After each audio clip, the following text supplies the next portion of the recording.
તો નવસારીમાં પણ બિસ્માર રસ્તા અને પીવાના પાણીની સમસ્યાથી જનતા ત્રસ્ત છે। જલાલપુરના ખોડિયારનગર સોસાયટીના રહીશો આડેધડ ખોદકામથી પરેશાન છે। 3 મહિના પહેલા અહીં ગટરની લાઇન માટે ખોદકામ કરવામાં આવ્યું હતું, પરંતુ યોગ્ય રીતે સમારકામ ન કરાતા ગટરની લાઇન પાણીની લાઇનની સાથે મિક્સ થઈ ગઈ છે। અંદાજે 1000થી વધુ ઘરોમાં દૂષિત પાણી આવતું હોવાથી રોગચાળો પણ અહીં વકર્યો છે। ખોડિયારનગર સોસાયટીમાં નવા રસ્તાની કામગીરી ગોકુળ ગતિએ ચાલતી હોવાથી ચોમાસા દરમિયાન વાહન ચાલકો પરેશાન થઈ રહ્યા છે। સ્થિતિ હવે એવી ઉદ્ભવી કે ઇમરજન્સી સમયે 108 પણ આવી શકતી નથી। હું ખોડિયારનગર સોસાયટીમાં રહું છું, જે જલાલપુરમાં આવેલી છે। આજે અમારે એ સમસ્યા છે કે આજે પાણી અમારું ડ્રેનેજ લાઈન છે તે પીવાના પાણી સાથે ભળે છે। પ્લસ કે આ રસ્તો 1.5 મહિનો થઈ ગયો, 15 દિવસનું કામ એ લોકોએ 1.5 મહિનો થઈ ગયો છતાં પૂરું નથી કર્યું, અને આ 2 મજૂરથી લોકો કામ કરાવે છે। હવે આમાં અમારે કઈ રીતના રહેવું? અને આમ તો ડ્રેનેજનું પાણી અમારે 3 વર્ષથી ભળે છે।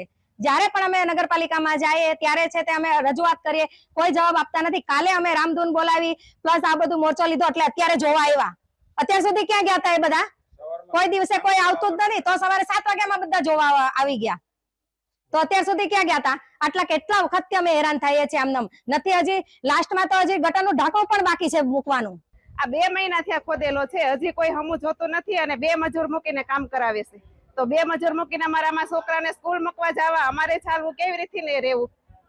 કેટલા લોકો રહે છે? આશરે આ સોસાયટીમાંથી તો 200-300 રહેશે, આમ ગણે તો અમારી સોસાયટીમાં 1000ની સંખ્યા છે। અત્યારે ખોડિયારનગર સોસાયટીના જે છે રિપ્રેઝેન્ટેટિવ અમારા પાસે આવ્યા હતા। રોડની ગટર લાઈન જે અત્યારે કામગીરી ચાલે છે આની અને પાણીની રજૂઆત કરી છે।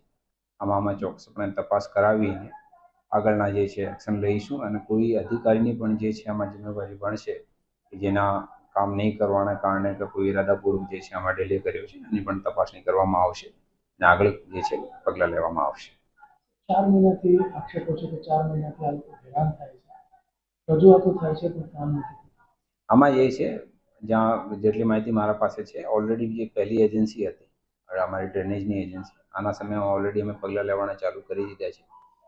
બીજી એજન્સીના કોઈ ઇન્ટરનલ ઇસ્યુના કારણે જે છે કામગીરી અટકી પડી છે। તેમ છતાં અમે ઇન્શ્યોર કરીશું કે જે પણ વ્યવસ્થિત એજન્સી હશે આના પાસેથી જે છે કામગીરી હવે ઝડપી પૂર્ણ કરાવીશું।